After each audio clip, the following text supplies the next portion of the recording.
Apple Pies and Other Amends by ToEatAPeach. Read by Ella Mabella. Chapter 12. This time Hermione admits it to herself. She's a cliché. A pastry baking, book-totting, legislation drafting cliché. She has devolved into a pile of nerves over a boy of all things, and she has no idea what to do about it. The first step of recovery, she knows, is admitting that she has a problem. So she gives herself all Sunday to wallow in confusion and frustration, and that other word she's not letting herself think. She bakes, she reads, she ignores Ginny's flu calls.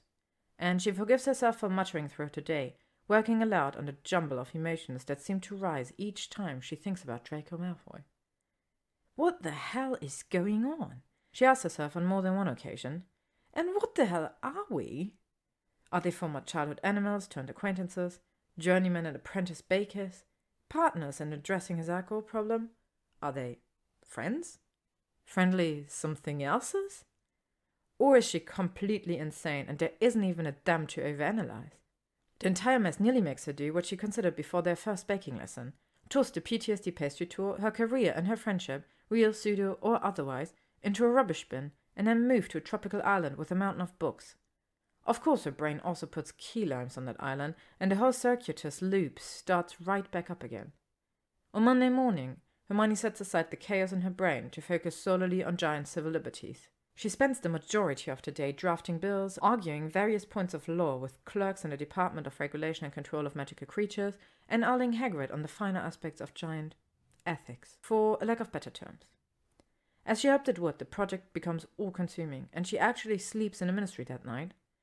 She only leaves her desk for a few minutes the next morning to change robes in the loo and perform a quick freshening charm on her teeth. Then it's back to giant's rides with a vengeance. By late Tuesday evening, she declares the exercise a success. Draco Malfoy has hardly entered her mind at all, and she flees home feeling spent and ready for the longest tub soak of her life. She's therefore totally unprepared for the sight of Pleiades perched raggedly on the back of her sofa. Judging by the small pile of melted feathers on a cushion beneath him, he's been waiting for some time. And if the feathers don't give it away, there's always the accusatory glint in his large orange eyes. Hermione immediately drops her work satchel and hurries over to him. He seems fine physically, just severely put out. So she pets his feathers and coos at him, telling him he's a handsome bird, a patient bird. At first the owl swivels away from her, all righteous indignation. He can't resist the attention, however, and his head soon rotates back towards her caressing fingers. Pleiades allows her to soothe him for a while longer, until he apparently feels that she's made appropriate amends. Then he shuffles forward, so she can remove the parcel he carries. She doesn't need to open the envelope to guess what it says, but she does so anyway, with a delicacy she doesn't fully comprehend. Inside, there's the same rich cardstock, the same lovely calligraphy, which reads, Draco Malfoy cordially requests the presence of Hermione Granger for dinner this Saturday, March 25th, 2000. In lieu of their usual Saturday activities. Dinner is served promptly at 8 p.m. The lesser dining room, second floor, Malfoy Manor.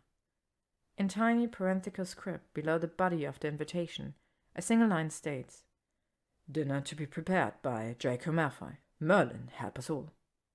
Hermione is still grinning at the last line when the entire body of text disappears and is replaced by the following.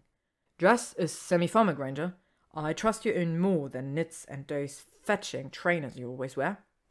I don't, she tells the invitation. Her grin widens as his words melt into a new set of lines, written in smaller and less ornate script than his were. Maybe figured as much, miss. Maybe will arrive at Mrs. Flat at 6 p.m. on Saturday to help.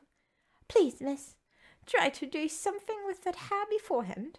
Maybe has only so much talent. The elf's note vanishes, replaced once more by Draco's calligraphy.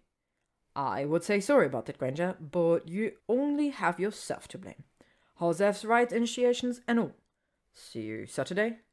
After this last bit, the highly communicative invitation goes blank for a few seconds. Then it transitions into what appears to be a reply card.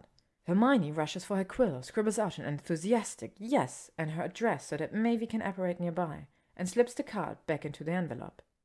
Pleiades doesn't need any further instructions. He grasps the envelope in his talons, takes a few treats from Hermione's palm, and flaps out of the owl delivery window. As Hermione watches him go, she realizes that she has the answer to one of her questions. Friends, then? At the very least, friends. It's not that Hermione doesn't trust Mavie, but... Hermione doesn't trust Mavie. The house elf undoubtedly has the best intentions, and Merlin knows Hermione could use the help, especially since Hermione Granger and formal dress have only entered the same sentence on 3 occasions, one of which resulted in Victor Crum's tongue down her throat, and another, Cormac McLagan's hands on her bum.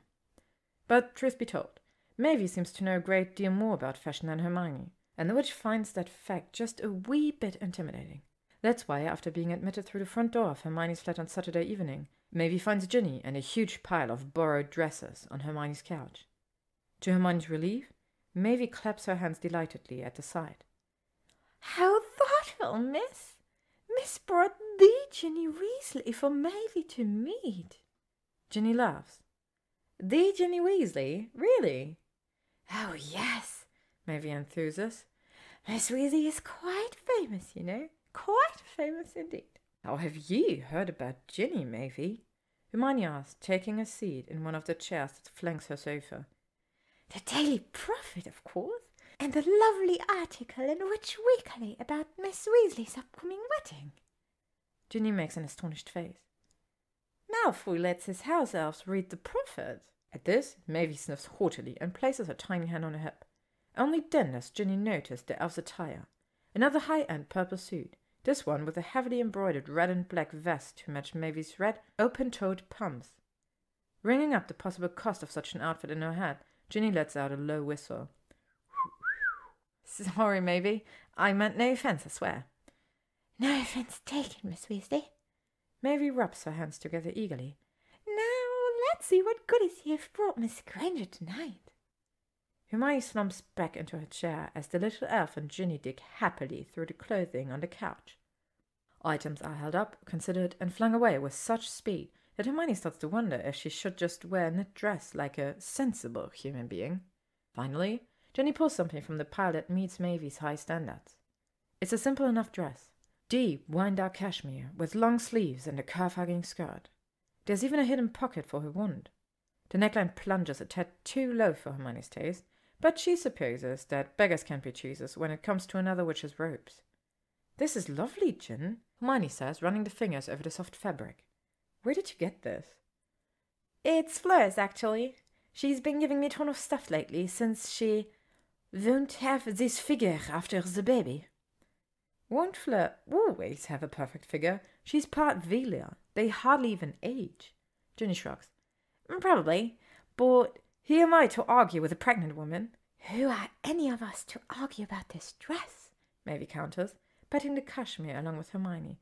"Now, shoes?" Hermione fetches the only dress shoes she owns, a pair of black kitten heels, and hands them over to the elf. Mavie just shakes her head at them in frustration. "Mr. Draco sends a whole head above you," the elf complains.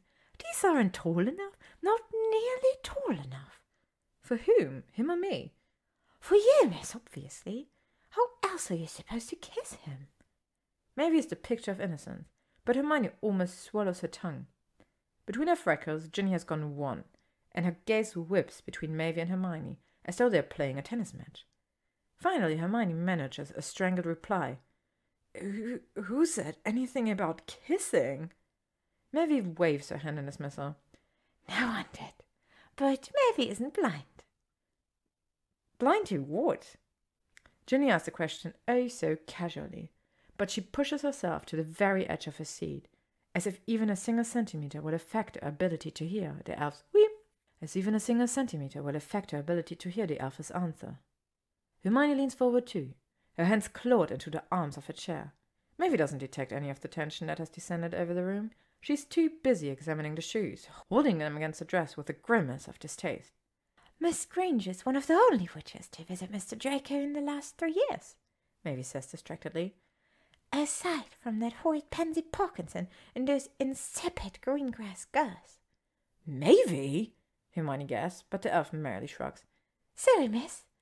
But ever since the Ministry released Mavie from, what did that piece of paper call it? Servitude. Mavie speaks her mind." "Well, that's a good thing? A great thing, really." Perhaps not. Either way, Mavy was very pleased to meet Miss Granger last month, and Mavy is more pleased with the way Mr. Draco looks at Miss Granger. Ginny lifts an eyebrow at the little elf. And how is that? Mr. Draco looks at Miss Granger, Mavy says, like a drowning man looks at air. Ginny and Hermione share a fraught look. While Mavy continues to manipulate the shoes, the witches engage in a heated exchange of whispers. Like air, Hermione. It's just because I'm helping him, that's all. With what? Mouth to mouth? Ginny? Hermione? Hermione blushes, waves her hands about frantically, and flat out refuses to acknowledge Mavy's suggestion. He's struggling, Ginny. Like we all are. Like I am. Whether anyone can see it or not. Draco needs someone, and right now, I want to be that person. I need to be that person. For me, not just for him. Do you think that's horrible, Gin? Be honest. Is he still drinking too much? I don't think so, but I don't know for sure. Ginny regards her friend with care and then nods. It's not horrible at all. That's what I think. Mavy's triumphant cackle interrupts them, and the two witches turn around just in time to see Hermione's heels transfigure into a pair of tall, black velvet pumps. When she glances up from her handiwork, Mavy's eyes twinkle with mirth. Now, miss, about that hair. At 7:45, Mavy declares Hermione about as finished a product as she's going to get. Ginny and the elves step back to admire their work. The form-fitting dress, the transfigured heels, the web of glittery pins holding back the upper half of Hermione's curls, and a swipe of plum-colored lipstick that no amount of Hermione's protest could stop. Well done, Miss Weasley, Mavy raves. It seems you're famous for a reason. Yeah, I'm not sure that hair makeup was really what the Daily Prophet had in mind when they labelled Hermione and me as war heroines. You're a witch of many talents, then. Both women laugh, and Ginny moves towards the fireplace to go. Before grabbing a handful of flue powder, she wraps Hermione in a tight hug and whispers, I love you, and I trust you, you know. In a flash of emerald green dust, Ginny vanishes. Hermione stares at the empty hearth, and then spins on one high heel toward Mavy. The elf holds out a small hand. Malfoy manner, miss. With a nervous nod and a silent prayer, Hermione takes Mavy's hand, and together they apparate. Thank you for listening to today's chapter of Apple Pies and Other Amends by ToEatAPeach, read by LMXMabella. If you would like to stay up to date on upcoming chapters and stories, you can follow me on AO3, YouTube, Instagram, or Tumblr. Thank you to ToEatAPeach for letting me use their story, and thank you to all of you for listening.